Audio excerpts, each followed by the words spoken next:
Happy Friday, friends. Hey, look, it's the losers bracket, but these racers still know what they're doing. I think we're in a great tournament. On the left, Makinx. On the right, Eykir. Game 1 of this best of 3 series. Whoever wins advances to get revenge / a new fight against Rywek and Linlane Lin's loser. That's a heck of a matchup. They're in Group AF. Whoever loses this series is eliminated from the tournament entirely. So there is a lot on the line here. These two racers take it on. On the left, Makinx, represented by the Link sprite, which I believe is from The Legend of Zelda: A Link to the Past. On the right, Eykir, represented by that Phoenix Wright sprite we all know and love. I am Philian, by the way. I am joined by Cool Papa Bell. Hello, everybody. Good afternoon or evening or whatever time it happens to be there. I'm pretty excited for this race. This tournament is completely absurd. Every single group you look at, you're like, oh, this is the group of death. There's so many good runners in here. And then you look at the next one and the next one, and they're pretty much all the same. Because everyone in this tournament is really good. So should be a great matchup today, and I'm excited to get this one kicked off.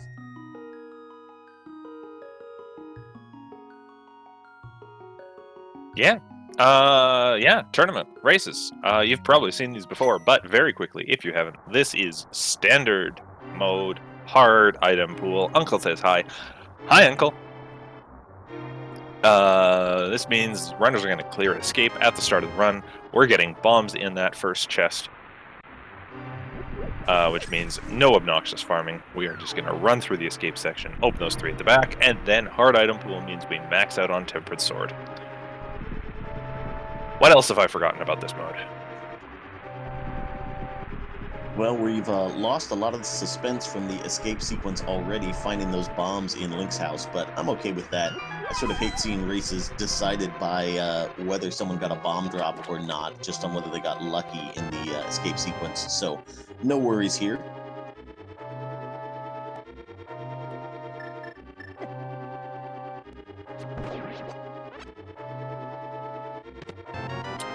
Okay, cool. And we have gloves, so now, even if we lose our bombs somehow, we can get back to the back of escape very easily. Does the glove help us at all in determining where we should go when escape happens? No. I mean, there's always a chance we get a completely ludicrous escape and come out of it with Death Mountain access. I've definitely seen that a time or two. Well, now you're getting my hopes up. I know. I'm excited. Death Mountain, Death Mountain.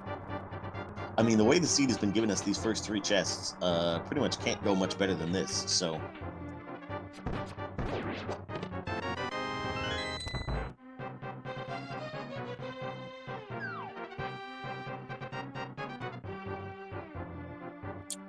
Yeah, this is the escape sequence. Runners know what they're doing with it. They know their way through. Oh, hey, I'm paying attention to this race. We have a bow start. That's actually really fun. Yeah, that also opens up the possibility of a very early Eastern Palace play. Some runners might like go into Eastern right away if it's a crystal, particularly if you want to run to the Lost Woods, save and quit from there, then do Eastern. The idea there being that if you get all the stuff that you need to go into the Dark World before you even go to Kakariko, you can clear out Kak and then head right into the Dark World from there. So a lot of runners will give that a shot if it seems plausible. Early Eastern. I'm waiting for the sounds of chanting with me, and I'm realizing now that logistically is not how this website works. But Moon Pearl there in Zelda's cell, that definitely increases the chances of early Dark World access.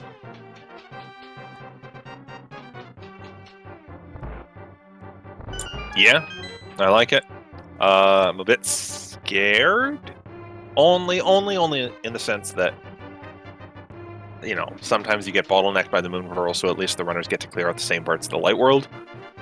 This makes it a little more likely we're going to see some divergence, which can make for exciting races, but as we've seen in this tournament, can make for a couple blowouts if one goes left, the other goes right, and everything falls into place there. Yeah, as a runner, this would worry me like crazy. I do not want to get Dark World access this soon. I want to have to clear out CAC. I want to have to clear out the South Shore and just like get the Light World all done and then find the hammer kind of, you know, at the end of it. And then I move on to the Dark World. But yeah, it certainly creates a lot more variance when a ton of checks open up very early. I'm a little surprised neither runner gave us a map check. This is apropos of nothing, but I'm a little surprised neither runner gave us a map check when they were walking between Uncle and the castle. I get that maybe normally you don't do it, but once you have the bow, I'd want to be turning that eastern possibility over in my head as I do escape. Because what else are you going to do for these 6 minutes? You're not farming for bombs. Not today, so... Yeah, I mean, you do exactly what we're doing and wildly speculating about how the rest of the seed is going to go, right? Oh man, are we gonna see the ice rod in the lumberjack pedestal cave? I certainly hope so. That's the cave where we put the lumberjacks on a pedestal, for the record. It's neither the pedestal or the lumberjack cave. Is this one of those things from the festive randomizer that I missed out on? Yeah, it's like the Link to the Past version of the random truck in Pokemon Red. Okay, those key rats were being very... Yeah, you. Today.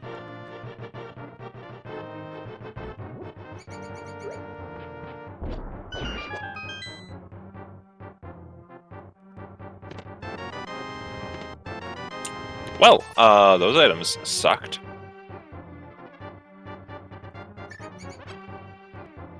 Yeah, that sucked. That was an awful loadout. We are still going to see, like, you know, the sub 6 minute escape times, which proves that these runners know what they're doing playing the game. If they didn't, I would have a lot of concerns.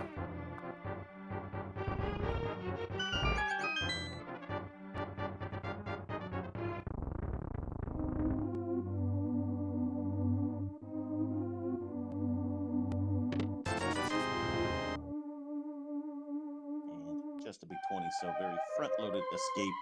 And now we will see where both of our runners head. Looks like they are both going to go left, at least as far as the Lost Woods, and probably into Kakariko as well. Yeah, yeah, okay. Not map check. Okay. I want to see a map check, runners. I want to know what's going on.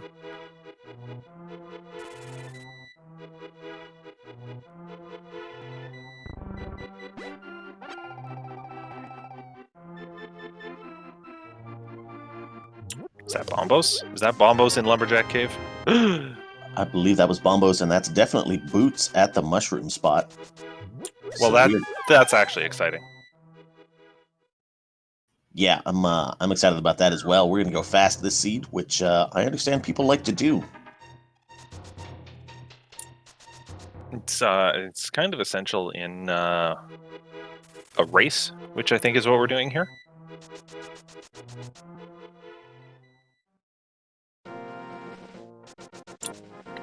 Interesting little routing change up that we're going to see as a result. Eykir is going to run back 2 screens to the right to do Bonk Rocks. Makinx is probably going to do the same thing, and then Eykir is going to be running up to Lumberjack Cave like we saw Makin doing a second ago. Just for that knowledge. Oh! Or is he skipping Lumberjack? Well, this could be an interesting information change-up. Yeah, that's definitely interesting. Eykir will definitely have a chance to check that out if we take a walk up to Death Mountain, but if we find the Flute soon and Flute up there, there's not really a good time to route that Lumberjack check in. Yeah, so...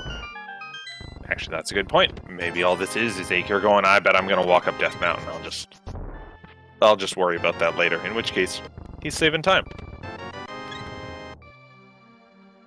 But yeah, Bombos on Lumberjack is particularly interesting if we go a long time without Fire Rod and you start thinking, man, am I supposed to do Aghanim just to get Bombos to get into Ice Palace? Ooh. That's gross. I mean, it might very well happen, but that's a gross idea.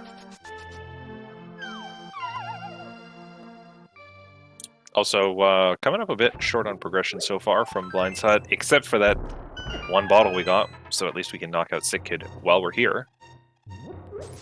Jeez, you're gonna knock out Sick Kid? He's already sick, man. Leave him alone. I'm sorry? Sorry. That was so mean of me. We've also got cash for the bottle merchant, so we are going to completely clear out the village here.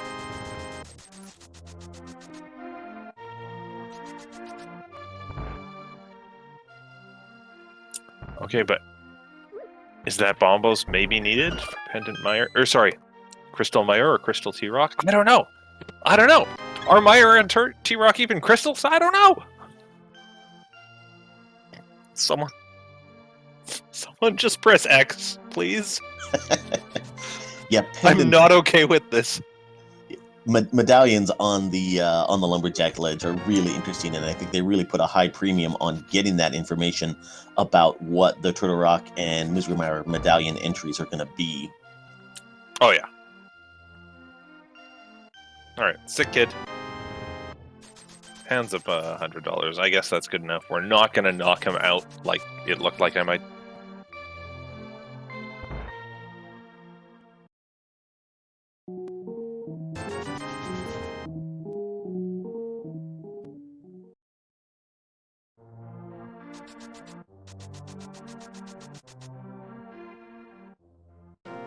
So yeah, this would have been the seed for the CAC skip, because there has been nothing here. Eykir coming out. Oh, okay. Ether medallion in the library. All right. Well, that's one of 3, and we know where the second of 3 is. Okay.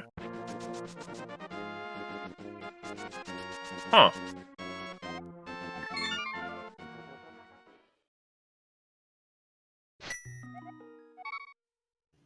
And I feel pretty safe in saying that that shield on the race game is not getting picked up today. No, definitely not. Still might end on the highest shield available to the runners, that being the fire shield. But definitely not going to pick those up. Finally, we get a map check. Thank you, Makinx. 3 crystals, all over the light world.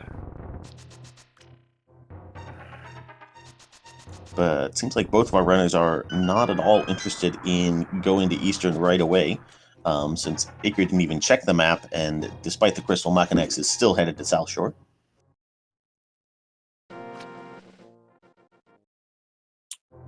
Okay. Powder at the dam. Okay. Okay, so as part of it is I just like when people do Eastern right off the bat, even if it's in the dark. Partly also, I'm looking at these rupee counts. This is not Zora money that we're seeing from the runners. If you want to have Zora money, you can increase your odds of that by going to a dungeon first. If you really, really want to get ambitious, you can even go into Eastern, grab the dark room, 90 rupees. All that to say, I don't think we're going to see full Zora checks here from the runners. Unless we get really lucky with a big bomb rupee drop. Yeah, I'm with you, though. This is the sort of situation where you have that Moon Pearl. You might be thinking about doing the whole fake flipper sequence. So I'd be real tempted to try and get some Zora money before heading to South Shore. Sorry, did Makinx just bail on Mini Moldarm Cave? He seems to have, yes. I don't know if he's forgotten about that bow already, but that was his last bomb. Oh, this is rough. Oh, no, Makin! You have a bow! There we go. You have a bow!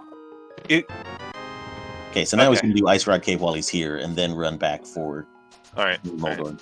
Speaking of Ice Rod Cave, look, there's Quake Medallion. You know what? Ignore everything we said about Bombos, chat, and then laugh an hour from now when we need that Bombos.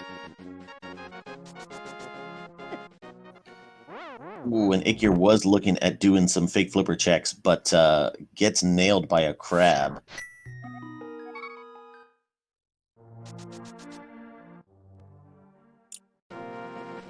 And as a Makinx scouts Lake Hiley Island is going to buy bombs. Are we just going to see a mini Moldorm cave? I don't want to say total skip, but delay? What's he up to?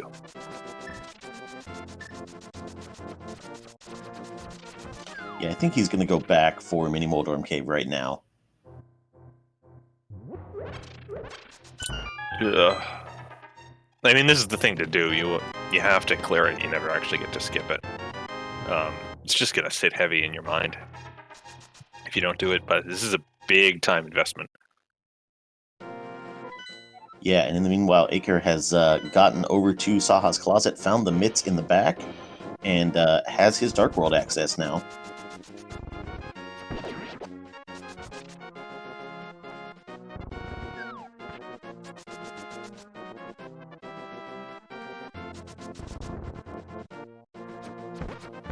Because of that lamp, Eykir is going to go ahead to Eastern Palace while we're here. That's fully in logic with the lamp and the bow, so he'll go ahead and clear that out before heading into the Dark World. Yeah, it's here. It's got 3 items. It's got a crystal. You just do it. Always be clearing dungeons that have crystals.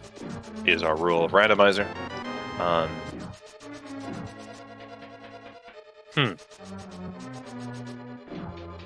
I'm just a little phased by Makinx here. Like, this is uncharacteristically kind of weird play from him. Normally he's just a lot crisper on what he does. A lot more deliberate about his actions. So hopefully that's just start of race jitters or something that's thrown him off, and he'll be able to overcome this.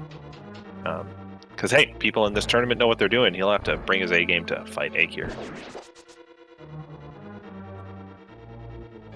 Yeah, and it's not like it put him super far behind. He did get that lamp, so he's not going to be at a disadvantage for that.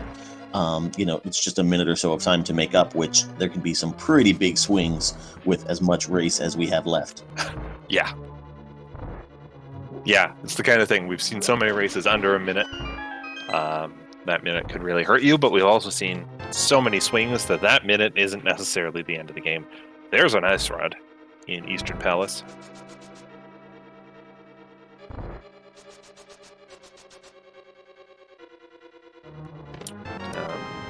Probability of that Ice Rod being required is going down a fair amount. Just looking at the fact that we have 3 crystals in the light world, but still certainly nice to have, so you're not worrying about it. I mean, the second rule of Rando is that if you find the Ice Rod, that means Turtle Rock is a pendant, so... Hey, sweet! Alright, then we know most of our crystals and pendants for the Dark World then, right? Note to chat, this is a joke!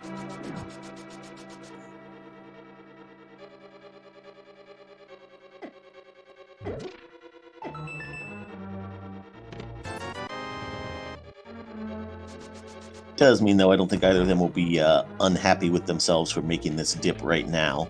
Like you said, it is a very nice thing to get out of the way, so you won't have to be worrying about it later on.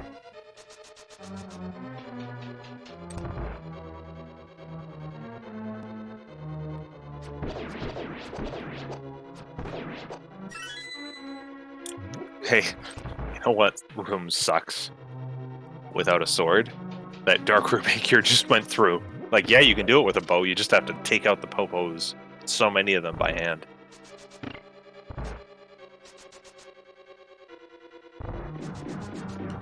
Yeah, the last room before the Armos as well is very annoying when bow is your only weapon.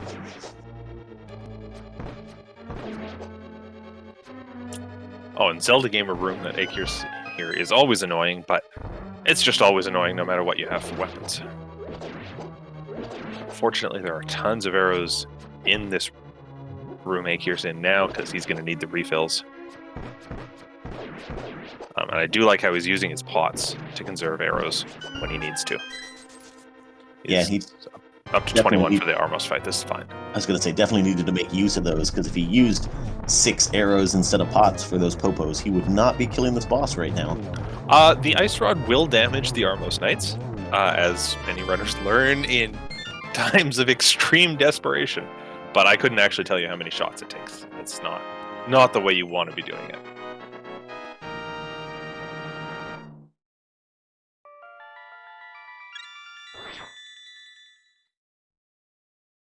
All right, 19 minutes in. We have our first crystal from Eykir. We're going to see a save and quit, and I wouldn't be surprised to see him go to Sanctuary, check King's Tomb, and head straight to the Dark World from there.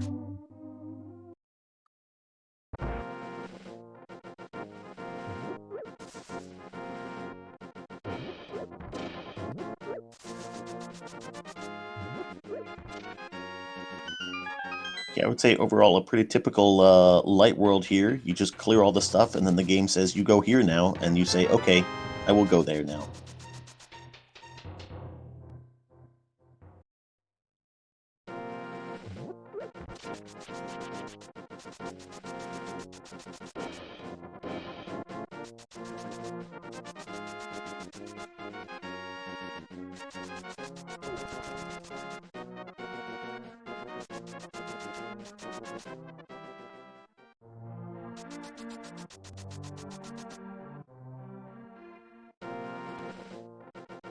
Alright. First thing we're going to get, hopefully, in the Dark World is a map check. Learn what those pendants are. There's going to be a lot of information coming up. We're going to have 2 red crystals at Swamp and Thieves Town. Pendants at Turtle Rock and Misery Mire, and then Ice Palace is our green pendant. Wow, okay. Why do we have all these medallions then? That is a good and scary question.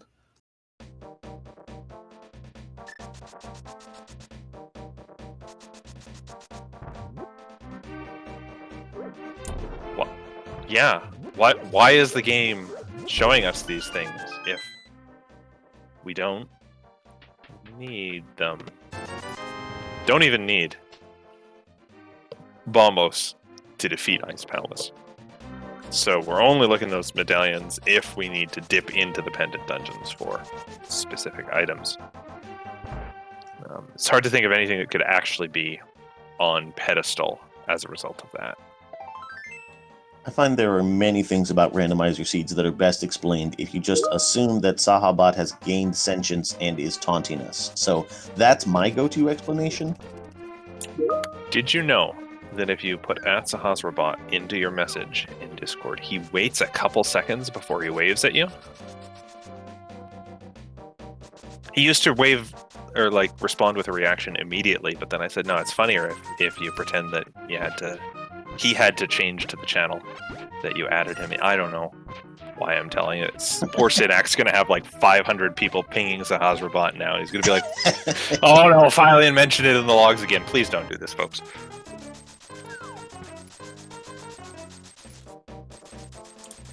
We are seeing difference in routing as we get to the Dark World. Makinx going to Skull Woods, dodging Gibdos over and over. It's working. It's slow, but it's working. Meanwhile, Eykir is doing Smith Chain. Neither runner wants to dip into Hammerless Thieves Town. Especially not also a Thieves Town where you can't even beat the boss.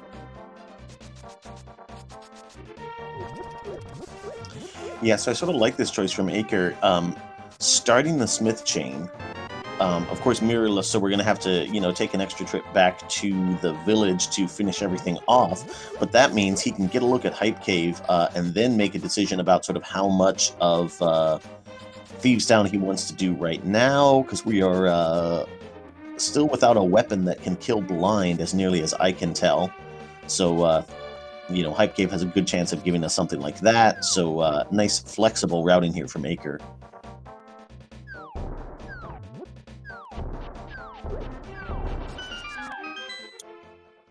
Yeah, I mean, yeah, he's going where he can check for items. Going as far as he can in this case. There's a fire rod down in Hype Cave. There's a hammer. And some other junk. But that works out pretty well. Looks like he was going to save and quit, and maybe is now going to run to the pyramid to check. Or alternatively, he does have the option of just running over to Palace of Darkness. That'll despawn the frog from him.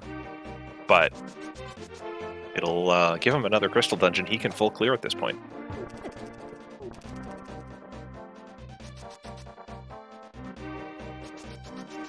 Or, you know, we can just run up to the pyramid.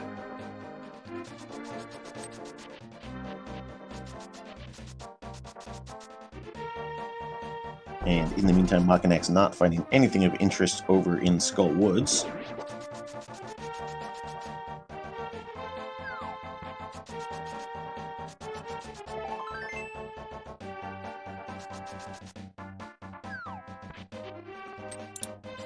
No, this is going to be an interesting decision point for him if he dips into Thieves Town.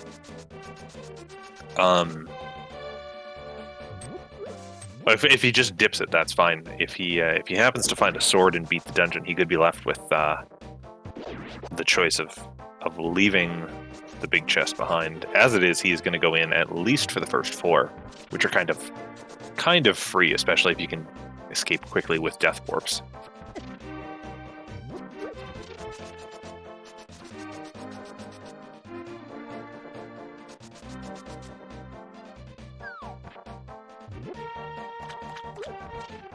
Does make me want to ask the Seed, where's the swords? What'd you do with the swords, Seed? I was about to flippantly say they're all in Turtle Rock and Misery Mire, but the game actually doesn't make that possible. You do at least need a sword to open those 2 pendant dungeons. We could, though, have one of them in Pendant Ice Palace and the other 3 in Turtle Rock and Misery Mire. You know, I hate it, but yeah. I hate it, but it's technically the truth.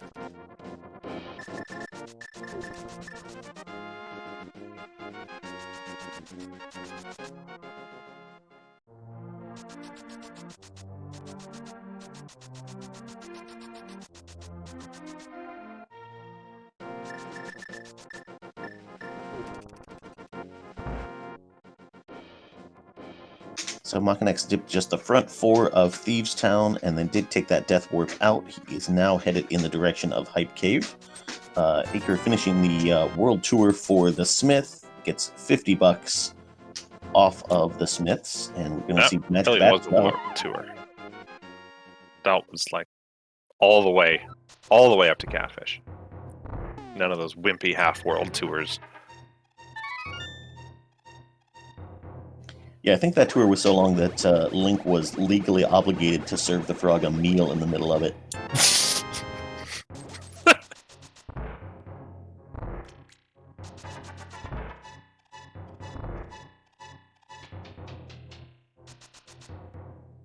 Right, Magic Bat, no good for Eykir, but it's checked. Makinx probably going to make it as well as he catches up on this. Eykir now looks like he's headed back to the Dark World. He's got the fire rod, so he can go into the back of Skull Woods, but someone hung a curtain in front of Moth's room, and we're not actually going to see the Moth defeat just yet.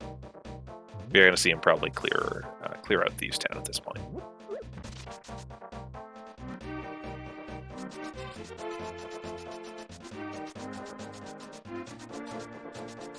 Yeah, and while the hammer will kill blind, this will not be the most pleasant of blind fights right now.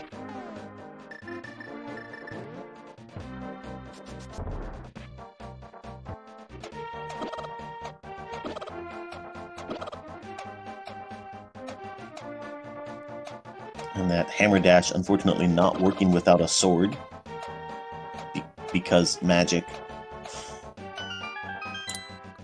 Yeah, can you believe the game programmers didn't allow you to dash through things with sword in a state that they never thought you'd be in, with a glitch they never thought you'd do? I can't believe they would do that to us. Can you believe? I feel personally attacked. Interesting. The only time I feel like the devs are personally attacking me is whenever the dead rocks move. Whenever the dead rocks exist, basically. Yeah, their existence is a personal affront to me. I'm here to help you in these troubling times.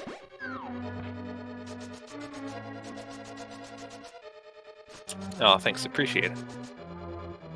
It's good that we're coming together to support each other as a community.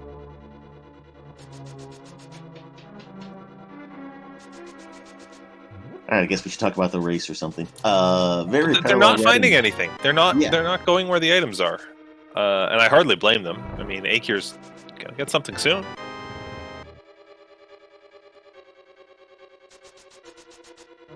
They're really on top of each other routing-wise. I think it is interesting that neither one of them decided to take that hammer straight over to Pod. That seems like a play that would be somewhat tempting.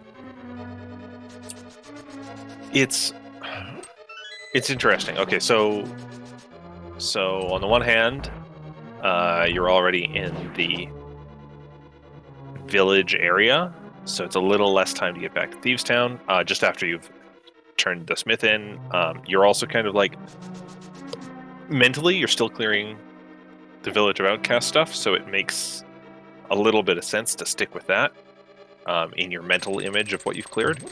But also, I like the idea of going to Pod here because it might give you a sword, and then you can take the sword with your fire rod and go beat Mothula, which is really going to cut down on your backtracking. Yeah, and it does have a cost to it, right? Because you would lose the smith and then have to go pick him up again, since you can't have two followers at once, right? That getting Kiki to open up Pod would send the smith back home. But yeah, I think the sword is the biggest thing, because if I think about, I would much rather do Pod without a sword than Thieves Town without a sword, and give myself a higher chance of getting a sword when I'm back in the vicinity of Skull Woods. Yeah, I mean, the other option is... So without the mirror, I might have just... with the mirror, I might have just given up on the smith. Without the mirror, it is really slow to return the smith. The other option was get your $50 from the smith, do your powder check, and from there, just save and quit and go do Palace of Darkness. On the plus side, we are going to see hammer blind fights, which we used to see all the time, especially when we played inverted mode. God, what a weird month that was.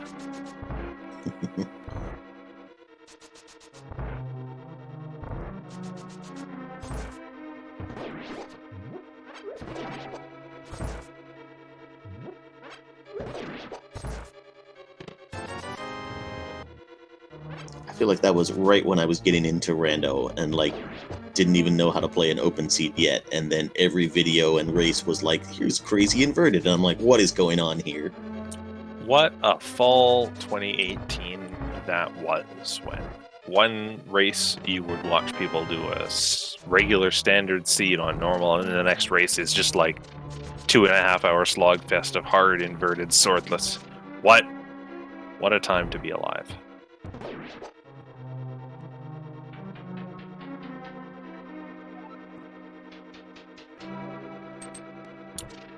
But hey, speaking of swords, this race is not swordless on the seed generation page. It just feels like it, since we're gonna have almost 3 crystals clear, two done, 3 clearable, and not a sword in sight.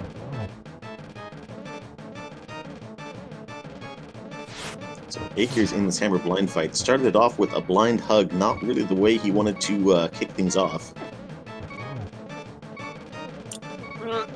Down to 1 heart, so he just has to... We have a fairy. It'd be fine. It'd be fine. Just don't get hit much more.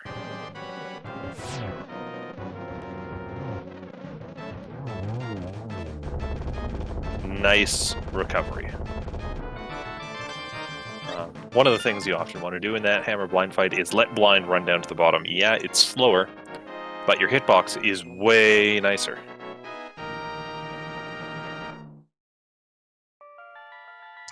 So chat pointing out for Makinx coming into this fight, did lose the ferry in Skull Woods with some death warping shenanigans up there, so he will not have that that extra safety here. Okay, he's gonna have to be good at the video game. I bet he can do it. I bet he can do it. Also, I think he might have picked up a ferry again in Hellway. Ah, well, that would be unless he just picked it up instead of actually putting it in the bottle. There was a ferry in Hellway. We don't know what happened to it. It's not there anymore.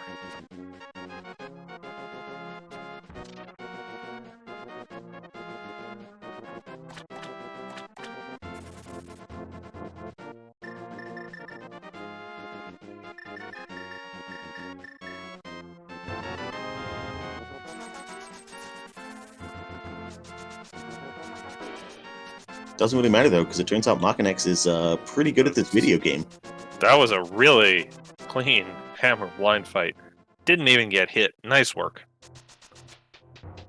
That after some of those early race fumbles, like in Mini Moldorm Cave that we saw, it's really, really refreshing to see Makinx back on top of his game. Like now I'm going, okay, we got a race here.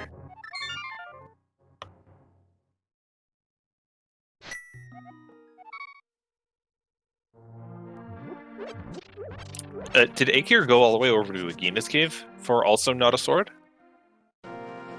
That seems to be the case, yes. And now headed over into the eastern part of the world, this will probably be the pod play right now.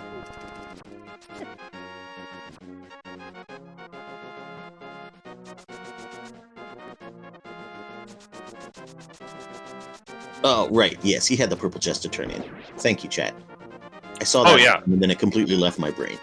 Oh yeah, the purple chest was, it was like bombs or something? Yes, some sort of junk, so then it totally makes sense to go to Agina while you are in the area.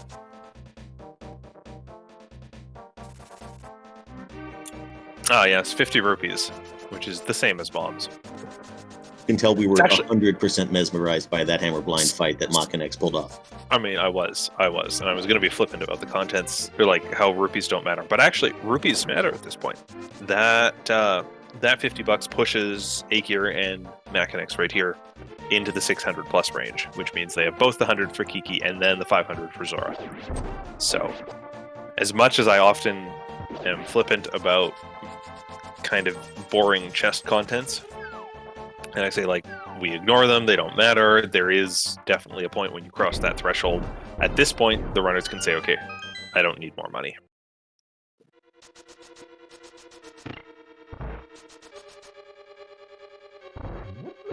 And let's see, I'm trying to keep track. I think Makinx has not seen the pyramid yet, so he will probably hit that on his way over to pod.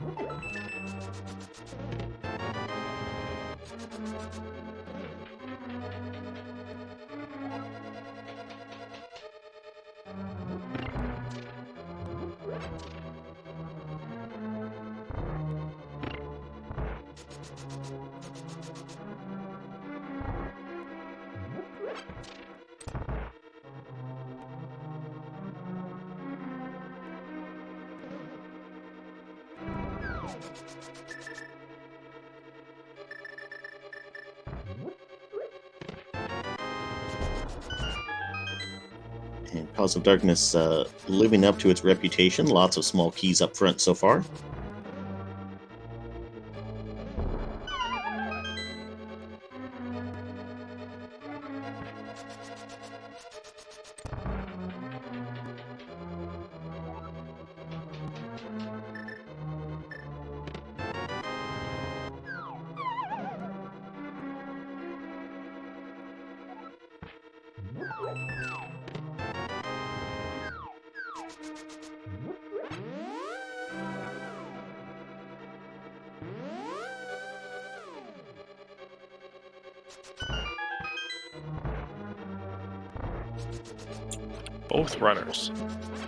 Both runners missing the Kiki skip. Or the Kiki dash. I was about to say the same thing. That's... It's just a few seconds, but it's a few seconds you don't have to give up. Viewers, what you want to do is just stop your dash a couple frames early on your way into pod, and then Kiki actually catches up with you outside of the cutscene rather than watching him walk slowly at cutscene speed up to you. Was that a hook shot? That was a hook shot. Excellent. Death Mountain now looks really attractive.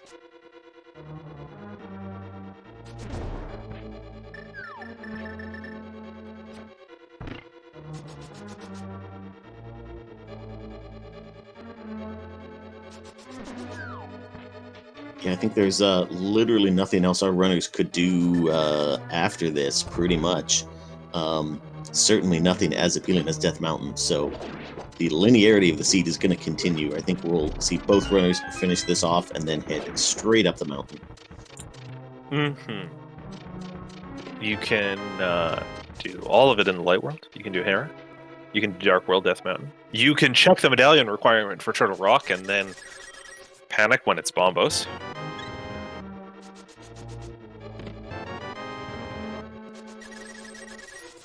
Yeah, a little bit annoying to loop together all of the Death Mountain checks, Light and Dark World, with no mirror, since you have to do the entire Light World and then any Dark World checks that you want to do. Maybe we'll just get the mirror up there. That would be wonderful. Have to get it in the Light World, of course, or it doesn't help. If you get it in the Dark World, then you go, well, I wish I had this earlier, before I cleared the whole Light World.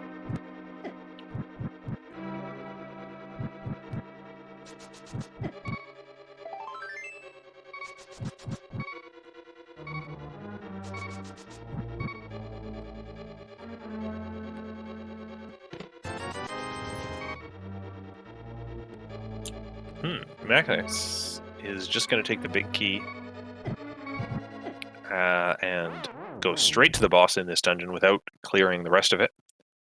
Then come back into the dungeon afterwards and do everything else that Eykir has already checked. So we're actually going to see Makinx fight the boss here first, but Eykir retain a bit of a lead post-boss fight.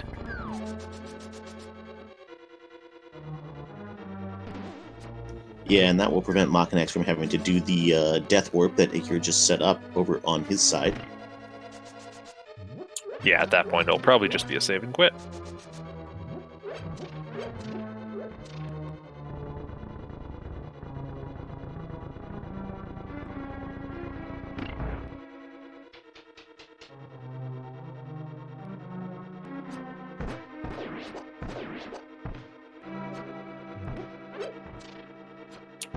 Here's a question for you. Cool, Papa Bell. Maybe you know the answer. You know how a lot of runners like to activate spin speed before they go into the Helmasaur fight, so that their hammer hitbox gets extended? We know this, right? I'm not sure that I knew that spin speed did this. Well, it's priming your spin speed. So what I'm wondering is if doing hook speed gives you that same power, and if the runners are going to do it. Makinx didn't do it. Makinx is just gonna hit with the hammer. Chat seems to be telling me it does, which is the real question I wanted to answer. This is a good collaborative learning exercise. Thank you.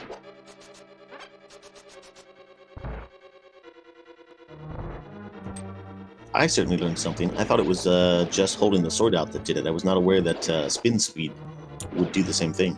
Yeah, it's I think a relatively recent find.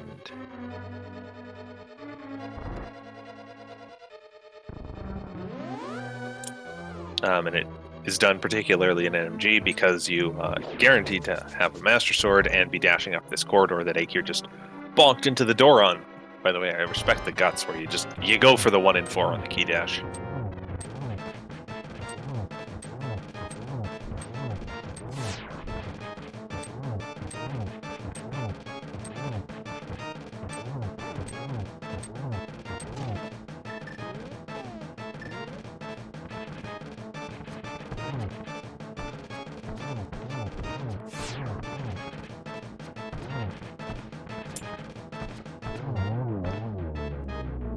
solid arrow fight in phase 2. Takes a bit of time, but way safer and easier than going in close for those hammer hits. Yeah, Eykir did not have the most arrows to spare there, but had enough, and that's all that matters. As long as you finish the boss, you didn't need any more arrows, except that you might need those arrows for future boss fights. Wait, it's pendant Viddy. Never mind. We're good. We're good.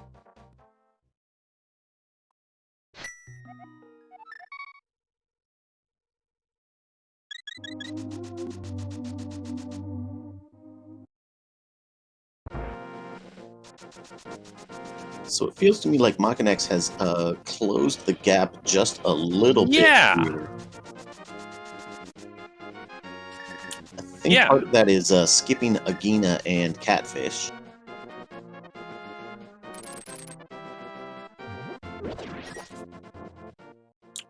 Yeah, I would agree.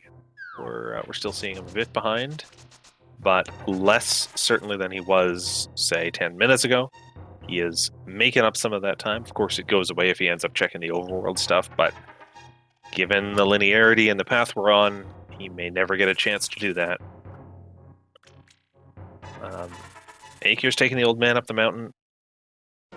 Interestingly, he has once again skipped out on Lumberjack Cave checking. So he has no idea where that Bombos medallion may be. And at this point, probably will never find it unless he really gets pigeonholed into it. Now, we are pretty unlikely to actually need that Bombos, since we have Fire Rod to get us through Ice Palace if we need to go there. It's only if there is required progression in Turtle Rock or Misery Mire, and Bombos is the entry there. Yeah, the odds of actually needing that are getting smaller and smaller and smaller. I mean, what do we still need to finish this race? Flippers and mirror? Yes. And swords. And swords. Oh, those swords. Those pesky swords. Also, a slight chance that we need to find the red cane to get the Ganon's Tower big key. Nope. Nope. Nope. Nope. Nope.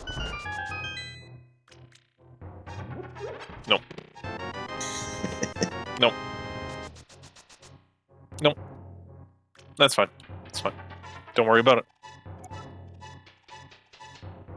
I mean, I agree. As a runner, you shouldn't worry about it. You just go for it and then deal with it if it happens. So, yeah. Oh, 100%. You search the whole basement, and if you don't find the cane and you don't find the big key, then you worry about it. But ugh, you hate to think about it. Hey, look! We found it!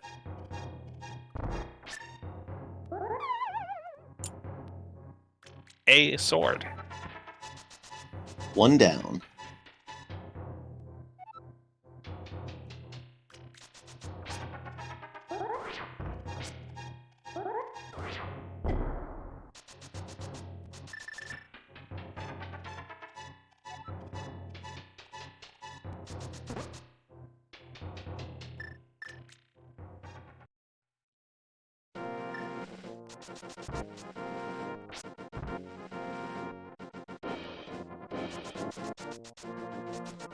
So one upside about routing the entire light world first is it makes Spiral Cave seem not so terrible. Yeah, you don't really have a choice that you have to deal with for how to handle it. You just do it after Hera. No questioning.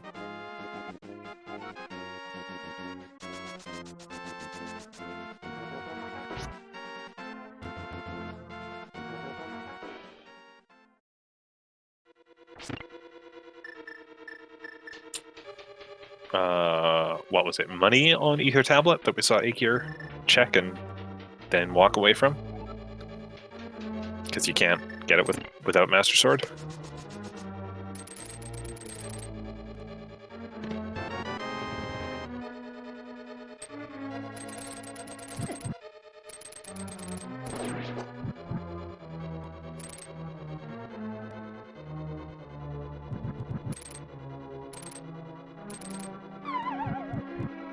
And there's the hook speed Hera pot from Eykir.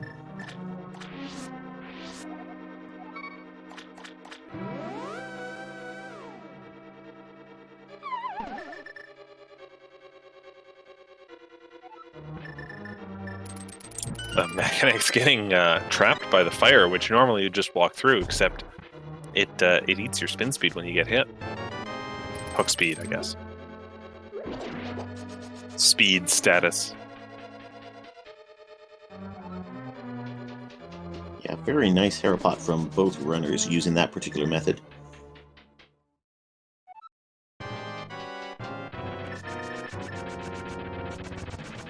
Alright, time for hammer-based Moldorm.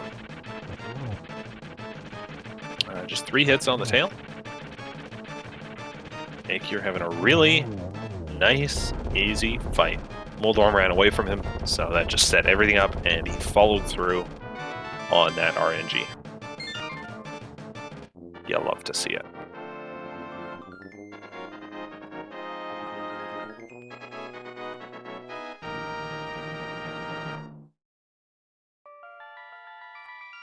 Makinx scaring us a little bit. I like how he just kept running from Moldorm until it was safe. He knew that losing a couple seconds in the fight was nothing compared to losing 30 seconds to a fall. 30, 10, I don't know. Good work. Also interesting that both of our runners were very briefly in that same room, so the seed just really forcing them in lockstep, and they're both making the same decision to skip that item in the basement. This is probably fine. This is probably fine. You've got a bunch of other stuff you can do. You've got all of Dark Death Mountain immediately available. You can go back to Skull Woods and finish that right now. This is probably just the thing you do.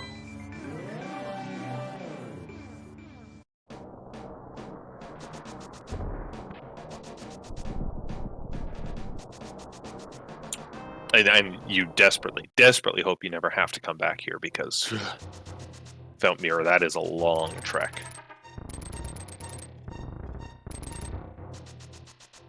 Yeah, chat's talking about flippers being in Hera Basement, but Mirror in Hera Basement would be the absolute worst.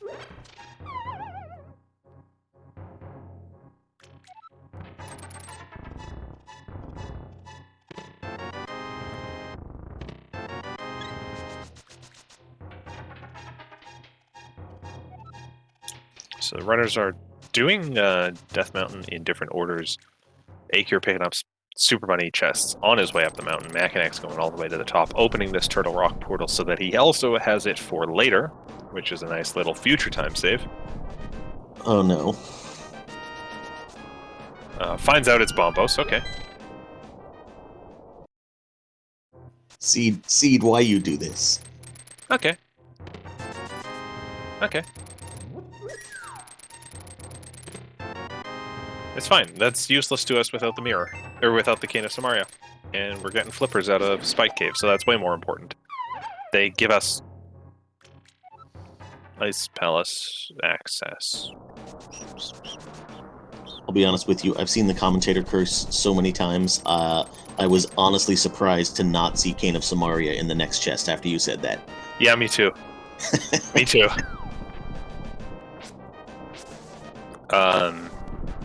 Alright, I guess you take those flippers and you do all the Zora stuff that you've never done until now, and then you... Do you do Ice Palace following the flippers? Surely you do Skull Woods first, of course. And Desert. Yeah, you do both those first.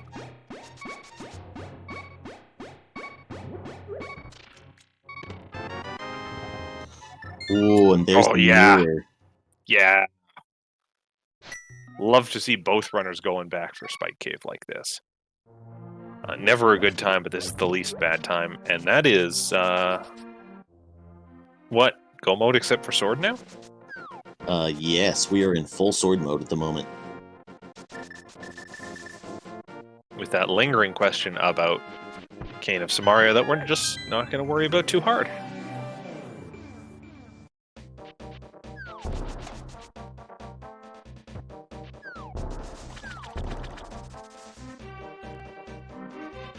So all of our doomsday scenarios about where the other swords might be, Aghanim's still not in logic at this point until and unless we find a cape somewhere. Oh, yeah. Yeah, forgot about that. So we don't have to worry about that bomb host for...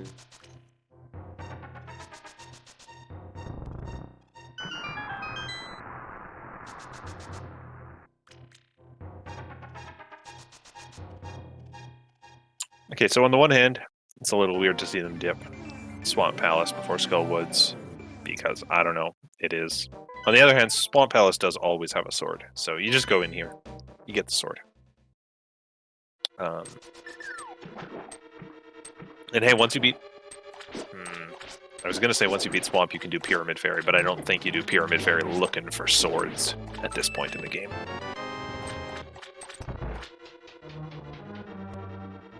Yeah, I mean, I frankly don't do anything that's not in a crystal dungeon looking for swords. There's such a big chance that you're going to find one in the GT basement somewhere that it's not until I get into GT that I start really worrying about swords. Yeah, I like what Eykir's doing here, where you blow open that doorway because it's there.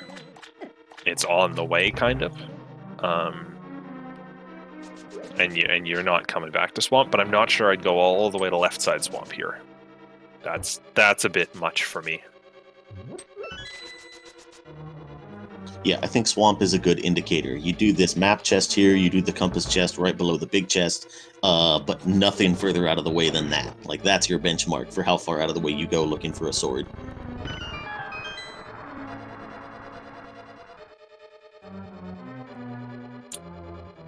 On that note, can see depending on who's good at Bomb Diver Down, we could see a little bit of a time save in checking those two flooded chests, which are still, given that there's two chests there, probably worth picking up. But if you're diver downing, it is significantly faster than draining the water and then backtracking twice. Well, backtracking and forward tracking. You only backtrack once.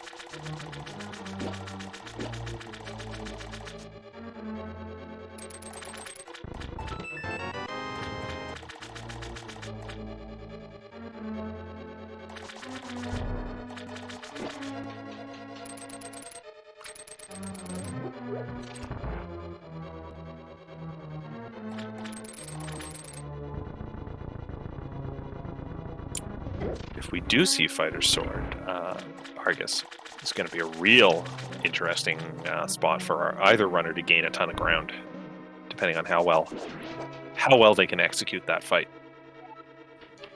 Yeah, if you can get off double spins, a double Fighter Sword spin will kill the puff, but that's very difficult to get that double spin to land on both puffs at once. There's always the option of menuing to the hammer approximately 9 million times.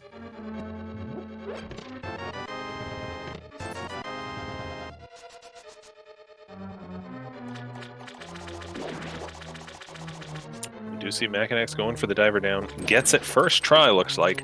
So that is going to be some time save for him. And, you know, for someone who started this race behind in a lot of ways, he has really caught up.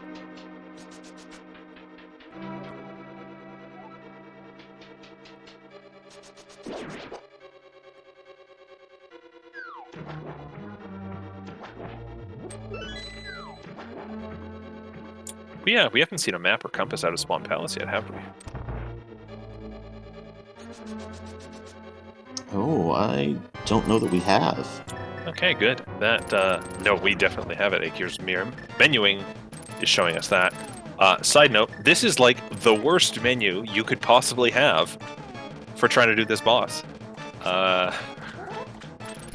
You want either the boomerang or...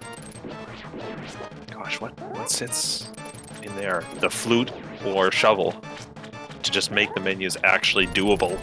But instead, Eykir has to loop far, far around. Makinx with the double spins is gaining time. But Eykir has switched up, mainly, probably, because he hates the menu. Yeah, he tried about 2 menus there and was like, nope, we'll just do the spins then. It's just wrong. It's just wrong. But those couple of tries at the menus have closed this up. Both of our runners on the last puff at the same time. This is crazy sync. And going for fighter rod shots rather than the spins.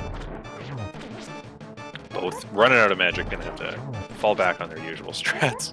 This is wild.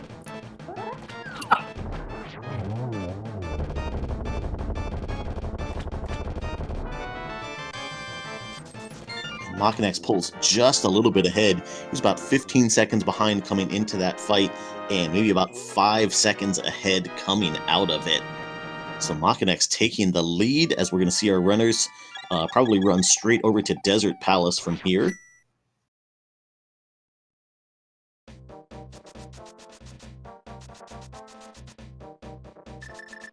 And we can pick up this Bombos tablet on the way. Although I'm not, I guess you check to see if this is tempered, but considering Master Sword is go mode, I'm not sure what they could find here that they would ever come back for. Kano Samaria? I guess that's true. That is if it's there, now you at least you know it's there. I wouldn't go out of my way for it, but since it is directly on the way, I love that check.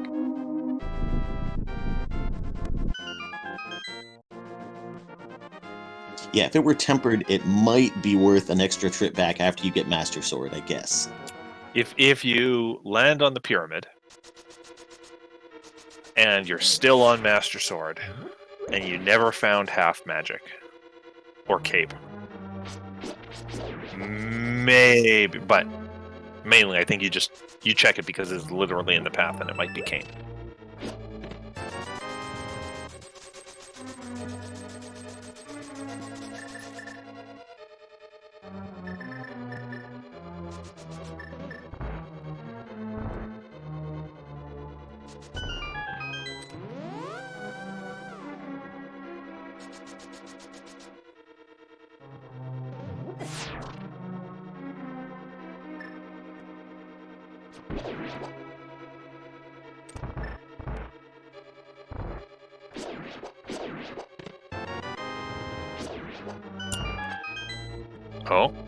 Oh, Eykir's gonna check the vanilla big key chest. Anything good? Just a compass. Makinx is gonna feel good about that. I like the idea of... Oh, Makinx is just hard skipping everything in this dungeon. Yeah, if you're not even checking that big key chest on the right-hand side, you're not checking the big chest either. Makinx is committed to go mode in here.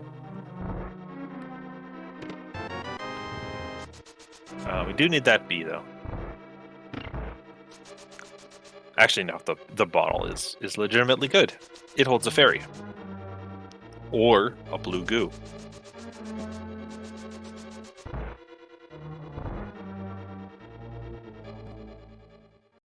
Yeah, both runners have been making good use of that bug net to pick up some safety fairies. I don't think runners are going to go out of the way for potions at this point with no flute. It's probably just too long of a trip for them.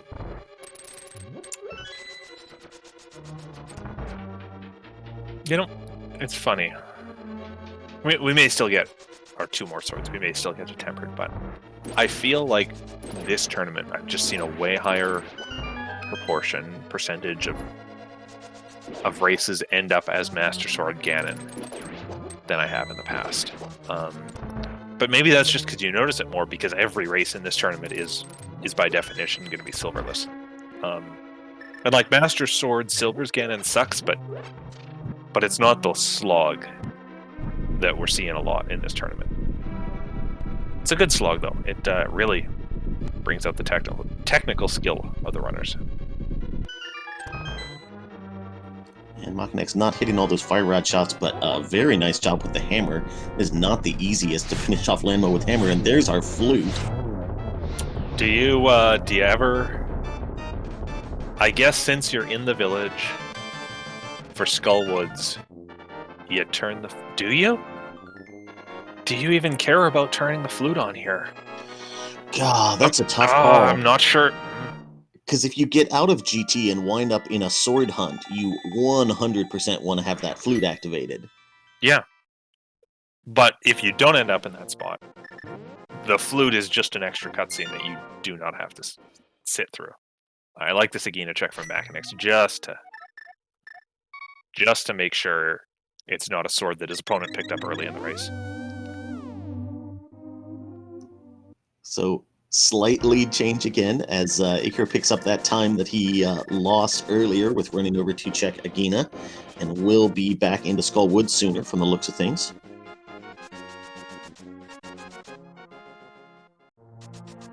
Oh yeah, good point from chat. Activating the flute would suddenly make it possible to go buy potions, and it looks like Eykir is going to do that.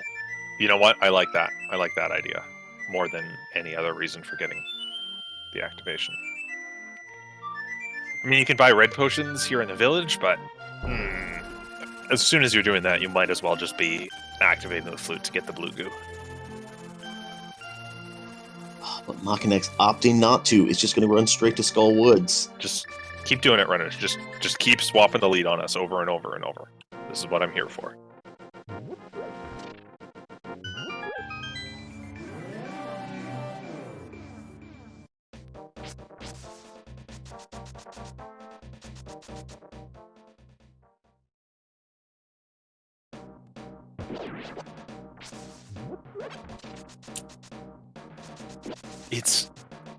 Yeah, I love that dilemma. I love that split because it is literally throwing away time unless it wasn't.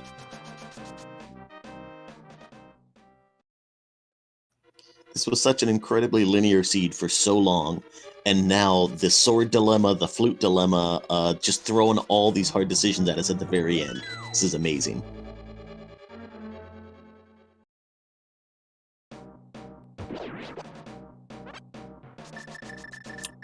So, Makinx was in here earlier and picked up one item, I think. This is Eykir's first trip to Skullwoods, as far as I can tell. Yes, I believe that's true.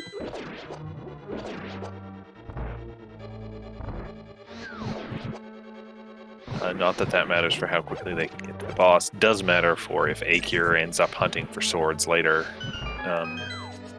If Makinx doesn't get an item off of Moth, the last chest is under the bridge, and he can feel fairly good about grabbing it for an item. Unless... oh god, we haven't seen Big Key. Ugh. Yeah, the previous Skullwoods trip mattered ever so slightly because Eykir had to stop and kill that Gibdo outside for a small key, but very nice fight from Makinx. Hammer Moth is fun or frustrating, depending on where he lands. I think you're at 2 fighter spins, so it needs 3 more hammer hits. And for that, he needs Moth to, get out of the corner.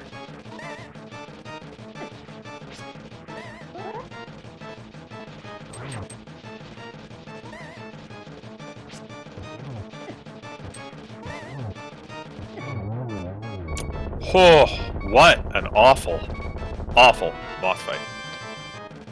Not by bad execution on Eykir's part, just by completely rude Moth not being where he should be.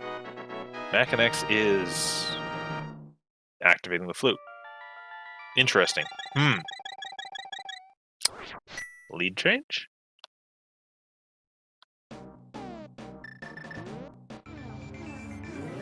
We will see. I would suspect both of these runners are maybe going to go grab a potion. I mean, Makinx went out of his way to grab that bottle on Desert Ledge, so... yeah, I think you buy the potions here. Otherwise the flute did nothing for you.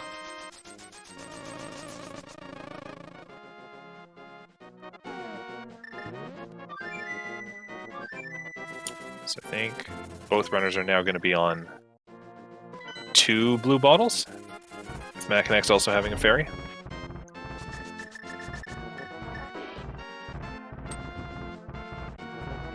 Yeah, so both going to have plenty of safeties for this potential fighter sword GT climb. Makinx gets badly dead rocked. This is what I was talking about earlier, kids. This is ugh.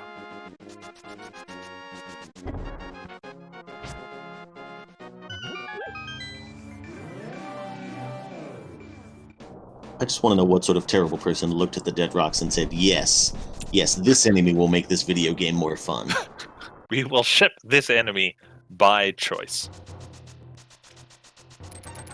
Oh, look at that decision from Makinx. So he's got the Turtle Rock portal open, so it is faster for him to climb up outside of Super Bunny Cave doing in the light world. But it's only faster if you don't get dead rocked, and I wonder if there was a little bit of him going, I am not letting that happen again to me.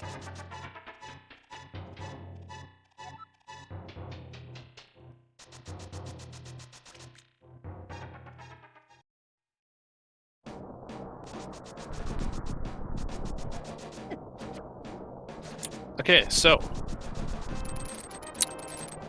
Eykir, gonna be the first of our runners into Ganon's tower. If you're guessing at where the big key is, we're gonna use his number. Don't care if Makinx goes in a different direction and finds it first. We're gonna look at Eykir's screen. Big key, of course, not the only thing these runners need. We're still looking for a second sword to really finish this race. Also, they're not going to go in separate directions. They don't have the red cane. It's Hope Room and then left side. That's our deal.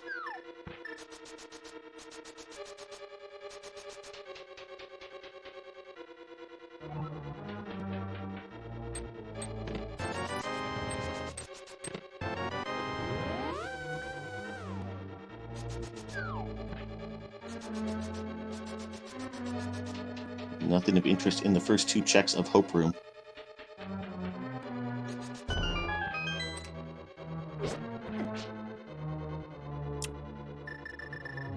Eykir just gets completely bodied by that skeleton. Just, no, you're not going through the door. Deal with it.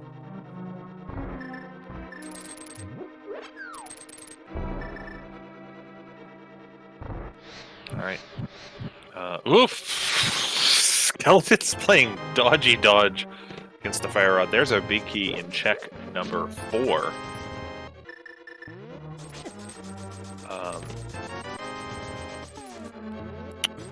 Eykir is gonna mirror out and just climb the tower, it looks like. Nope.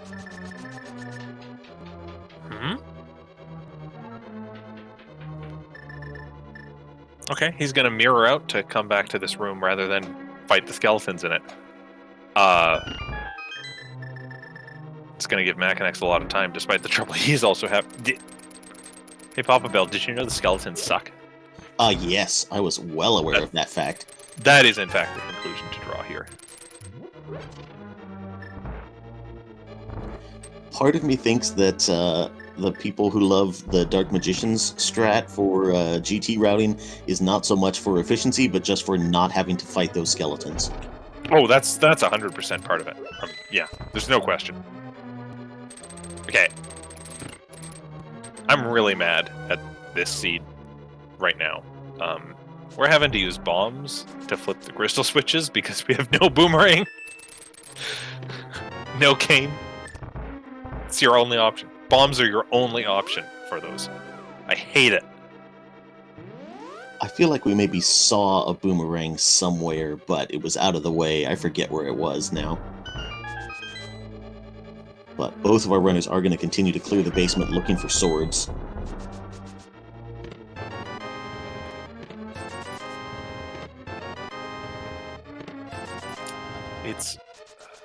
It's weird.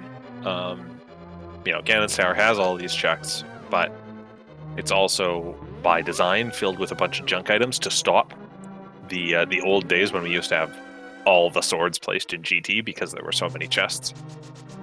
But at the same time, it's a bunch of checks. They're all relatively in quick succession, and you never want to make the trek back up here afterwards. So I get why they're doing it. Shoutouts to checking the big key chest. Or the big chest. Yeah, it's so hard to know where to draw the line to stop looking for things in the basement. I would honestly be tempted to do Bob's chest and then just mirror out and not commit to this Armos fight. Oh, you gotta do the Armos fight though. It's 3 more checks. What's Makinx? It's like he was afraid of the hole. I'm not sure. I think he was making the same decision. I mean, I'm not saying it's the right decision. I'm just saying I would be very tempted to do it. Chad's just pointing out that we got the cape. We can go do Aga now to get into Turtle Rock. I hate it. We're not doing that. I refuse to do that. That is not going to happen. I will state that unequivocally. Son of a 3 red 20s behind Ice Armos. So maybe what Makinx was waffling on with that drop was if he wanted to do big shot. Eykir did it beforehand. Makinx now has to run a couple extra rooms on this end for, what, another big 20?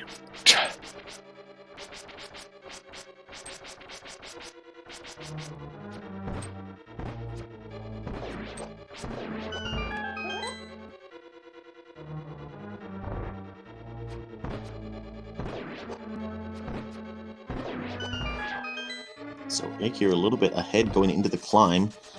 They do not call the first 5 rooms coming up here the Gauntlet for nothing, though. It's where execution can do a lot to separate runners or bring them back together.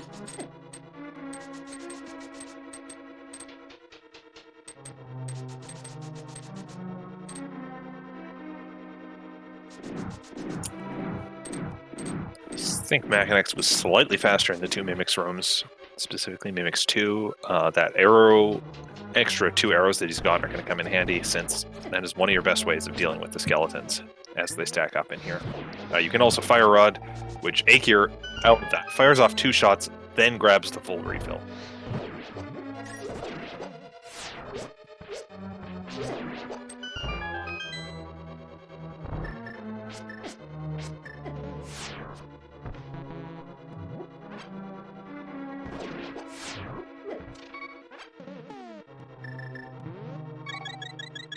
Ooh, Makinx taking the hit. I think he does have the fairy for this, so he gets the revival, but that is both a time sink and a loss of security for the future.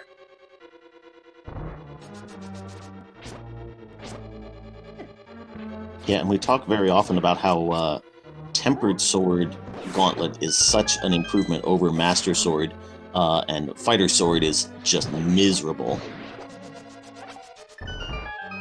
With the strong enemies in here. Yeah, I mean, it's 2 hits on everything at minimum with Fighter Sword. And the first hit you can get, but then the second hit is hard to do because you've just knocked the enemy away from you.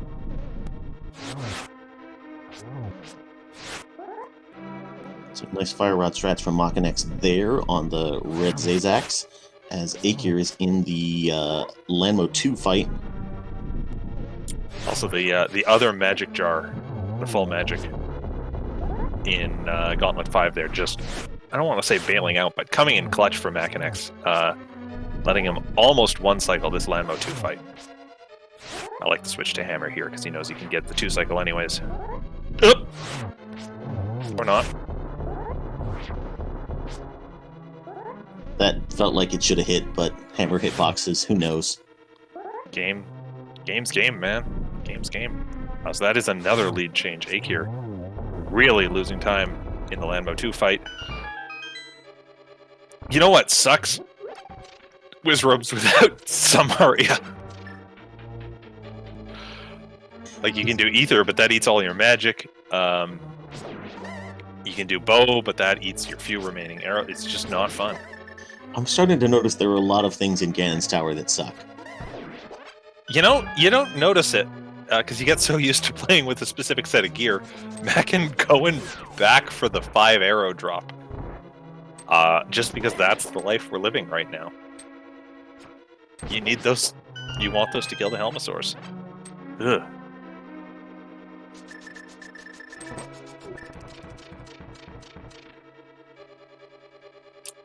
At least we have both Fire Rod and Lamps, so that the torches puzzles don't get too weird.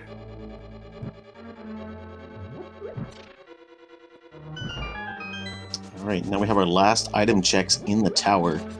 Runners will still be looking for that sword. Bombs. Money.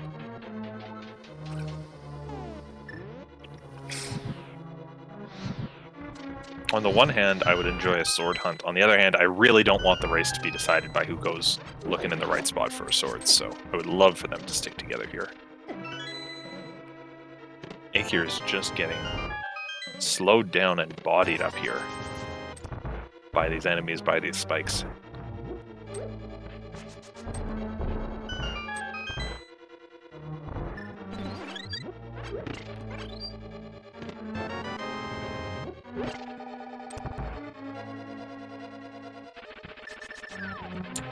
Makinx has a much safer Voldarm 2 fight than he did before.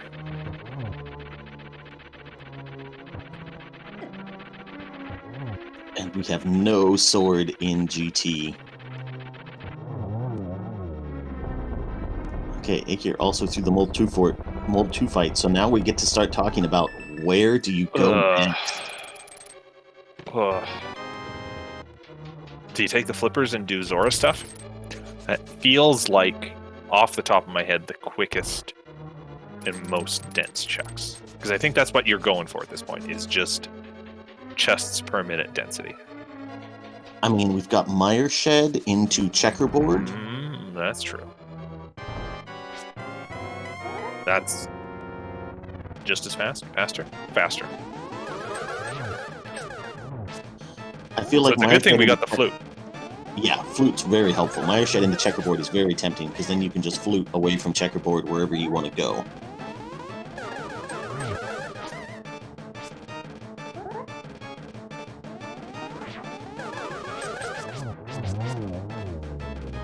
Pretty nice Aga 2 fights from both runners there.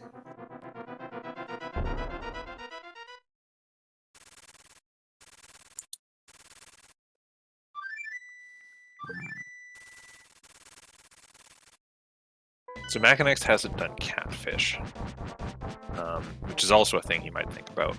It's like Catfish into Zora, which is rough, but might be on his mind. Not sure why he climbed down the pyramid instead of just going below the pit and mirroring like Eykir's doing here. That's a nice little boost for Eykir, because we're in the point where if the runners stay on the same path, every second counts. Well, I was going to say, that's a sign that Makinx wants to do Light World checks. He is not going to go to Mire Shed, because he's trying to put that portal in an advantageous spot if he flutes back to 4. I see it. That's clever. Okay, Waterfall Fairy has nothing. Eykir going to Mire Shed first.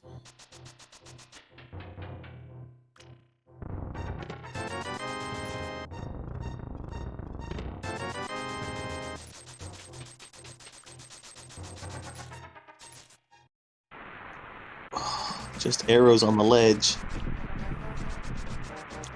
My dream is that they find separate swords at about the same time. That would be amazing. But, you know, Master Sword Silverless Ganon is no cakewalk. It comes down to who finds the sword first and then follows through on that sword effectively. Eykir now doing the Zora checks that Makinx just did. We might see a straight-up swap of the locations we just saw with the addition of Eykir doing the hobo check. Nope. Eykir just confirming what's on the island that Makinx saw was a heart container many minutes ago. So I'm trying to think of what else we have outside of these pendant dungeons. Hera Basement is still floating around, heaven forbid. Left side swamp. Pyramid Fairy. Graveyard Ledge, K45. Yeah, the Pyramid Fairy, I gotta say, is real tempting, just because if it pays off, you are right there at the Ganon fight. Yeah. I mean, that's always kind of what the game intended you to do, right? You beat Ganon's tower, you drop down. You can't beat him, so you take the fall. Then you learn about the power to open the pyramid. You go and do that. And then you take your new sword and silvers and you go beat up Ganon. It's like a yellow-colored sword. I don't know. I haven't seen it in a long time. It's weird. And some sort of funny-colored arrows that I've forgotten about too. Yeah.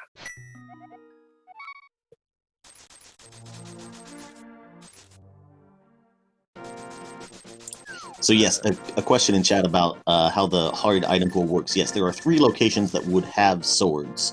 It's just if you tried to pick up all of them, the last one would turn into a green 20. And yeah, both of our runners are thinking about Pyramid Fairy right now.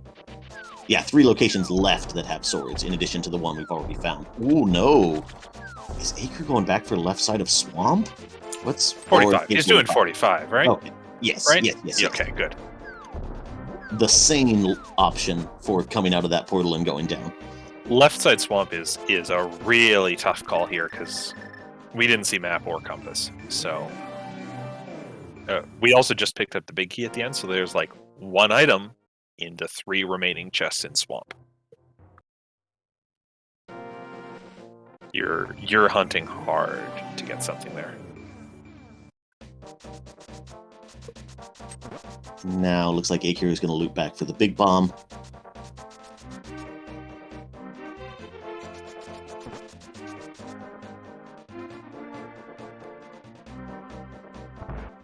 Oh, there it is! There's our Master Sword! And with that, Makinx is going to grab a fairy. Very good. And be in go mode.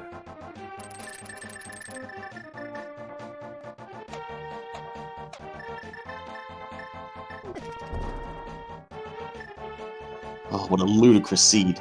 Makinx still has this tough Master Sword Ganon fight to get through. 12 spins with the Master Sword for phase 1. Then 12 spins for phase 2, which is the same, except there are bats, and the bats are on fire.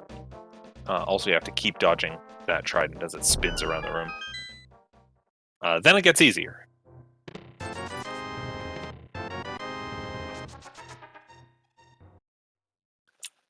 There is a way you can speed up the first 2 phases if you really know what you're doing, where you use the Cane of Samaria, you place a block down, and then you your sword spins don't bounce you far back. They bounce you into the block and keep you in place. Can't do that today. This is real low percent Ganon fighting.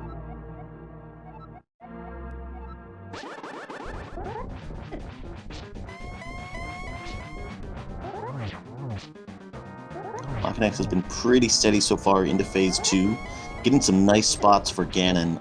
Lower left is a lot better than lower right to get those spins in.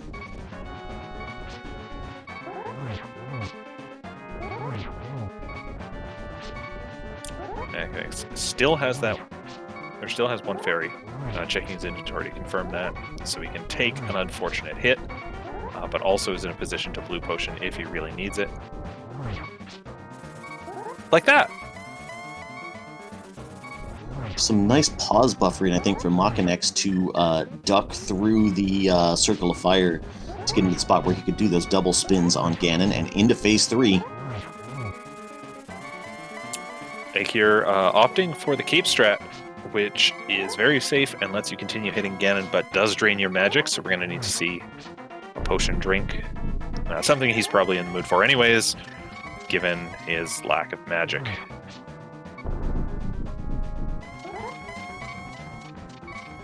So Makinx is 1 spin ahead in phase 3. That's how close this race is right now. Is this going to come down to who's better at doing triples? I hope so. Whew. Makinx having a little bit of a dicey situation dodging the fire bats there, but into phase 4, as is Eykir. 24 spins.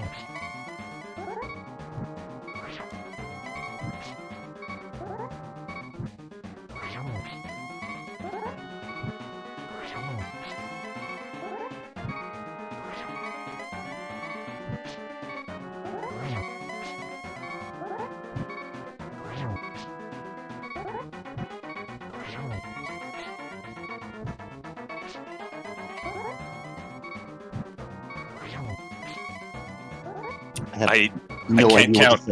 They're both getting triples except for the couple times they're not. This is consistency. Eykir has had to switch to lamp. That's actually going to inhibit his ability to get triples. That is a difference here. Yeah, that cape usage from Eykir is definitely slowing down his final phase a little bit. Busts out the blue potion. Oh, that hurts. To be blue potioning at that point. Meaning that not only are you waiting on the potion, but you also had a long time without triples. Makinx is going to have to do that too, though. Yeah, Makinx stalled for a second to try and get a favorable spot for a triple. Is going to have to blue potion now.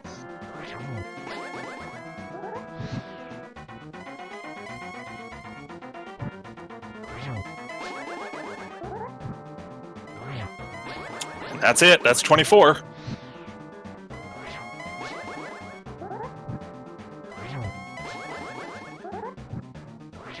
Ganon explodes. This is like the longest cutscene to wait through after a race that was this maddening in your search for a sword.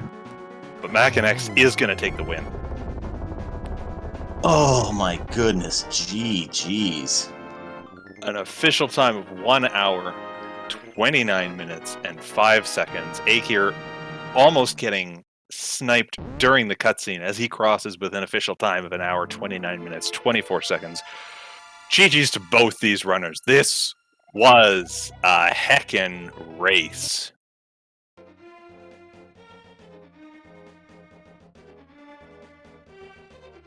And we have got Makinx in the voice chat with us now. GG's. That feels like an understatement for what just happened.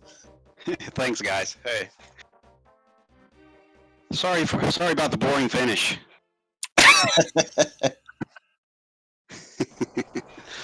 Yeah, that's crazy. You know, sword go mode.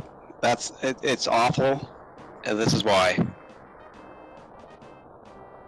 I was dreading having to hunt down the Cadence of Maria to find all my swords in TR. Yeah, we've been talking about that possibility since we saw that Bombos on the TR medallion. But yeah, exactly. Would have had to do Aga as well. Eykir is here in chat with us as well. GG's to you. What a ridiculous race this just was. Yeah. GG's, man. GG, Makinx. Whew. Glad we put on a show. That's close.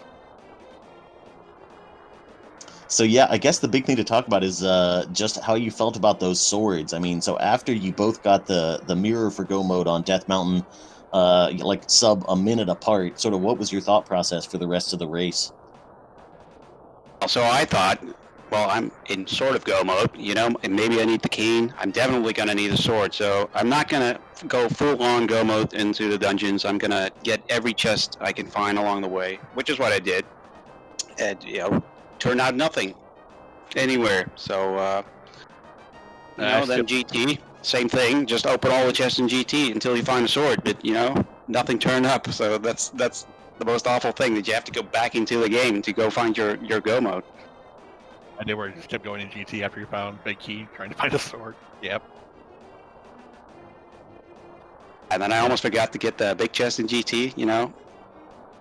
And in the back of your mind, there's always those chests that you did not pick up deliberately, like Hera basement and stuff.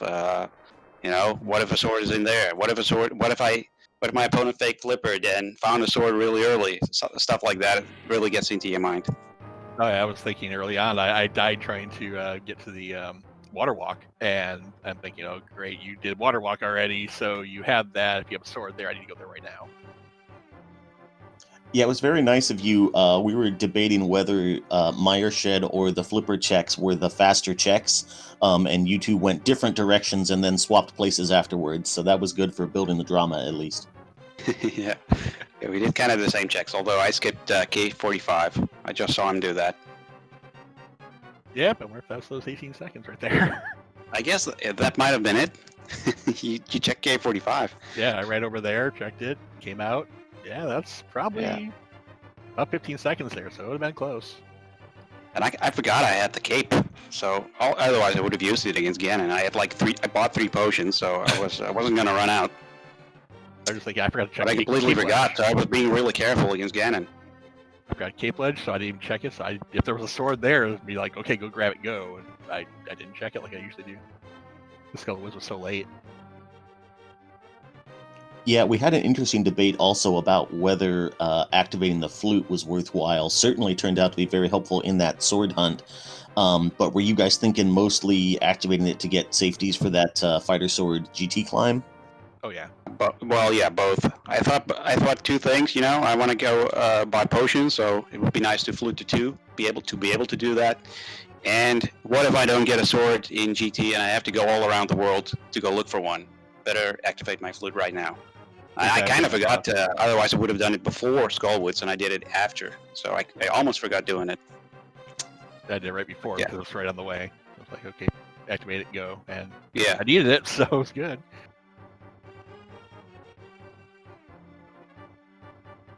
And other than that, this was a kind of a straightforward, seed. Everything was easy to find. I guess the only thing that drew was the one in Mimic Cave, the mirror. If you decide to skip that, Mimic Cave, I mean Spike Cave. Spike Cave. Yeah. I was happy seeing that there, so I'm like, oh, I wonder if Makinx is gonna get that. And apparently we did. Yeah, I guess we Together. both got it, as soon as possible because we got that cane of burner on the mountain. You guys picked that up within like a minute of each other. Yeah, that makes sense. It was this. I mean, obviously the ending was absolutely phenomenal, but this whole race was just a back and forth, in kind of who had the lead. Because in a seed this, as you said, straightforward. A lot of it came down to just who was running any particular part of the game better. Yeah, and I did make some and there mistakes were along the noticeable way. differences all the way through. You guys put on a show. Yeah, let's watch this one. Oh, that's good. It's good to hear at least. That we didn't bore you to death. Yeah, no, I made some mistakes along the way, like very early on when I used my only bomb to throw at the mini Moldorms. So I had to go back out. But you had bow. Yeah, so I used the bow, but I thought, it's so hard to hit them with the bow, so I'll just throw a bomb at them. And then that was my only bomb, and so I thought, better just get out and find some bombs. Yeah. That's why you didn't go to ice and get the walk. Okay. And then I got that. Then I got that bomb at the top near Ice Rod Cave. And the seed definitely picked some times to be rude as well, like the crab attack coming out of Ice Rod Cave to prevent that water walk. Definitely. Mm-hmm. Or that moth fight. That moth fight that you had, Eykir, where he was just hiding in the corner the whole time. That was not helpful. And I don't have fire rod or magic. But yeah, I thought the enemies really had to get me this one. They got in the way a lot. Also with the GT climb, which is very different when you just a fighter sword. The Gauntlet. And I nearly got killed in the first room, so that wasn't very good. I had to work on my Lambo 2 fight. I screwed that one all up.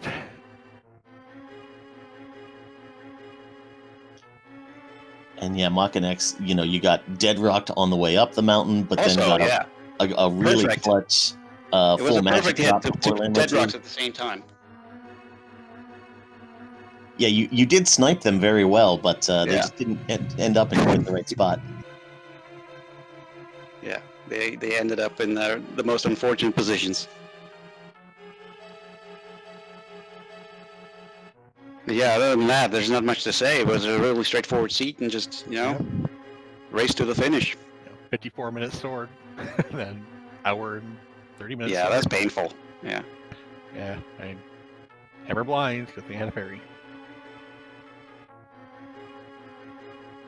Yeah, good race. And our second one is tomorrow at 10 a.m. Eastern. Yeah, any other comments from you two about this seed?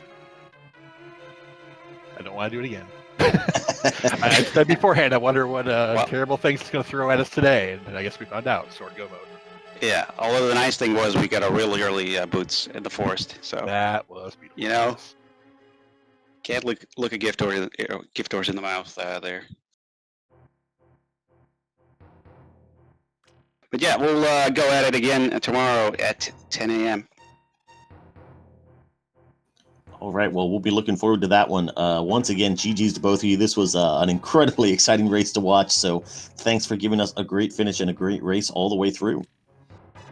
Yeah, thank you guys for doing the commentary. And the tracking. And the tracking. And everything. I appreciate all you do. Well, commentary is fun, especially when it's a day like today. Hey, follow these runners. They play the game. As you saw, they're pretty good at it. They know what they're doing. And they're not out of the tournament yet. This is still going to keep running.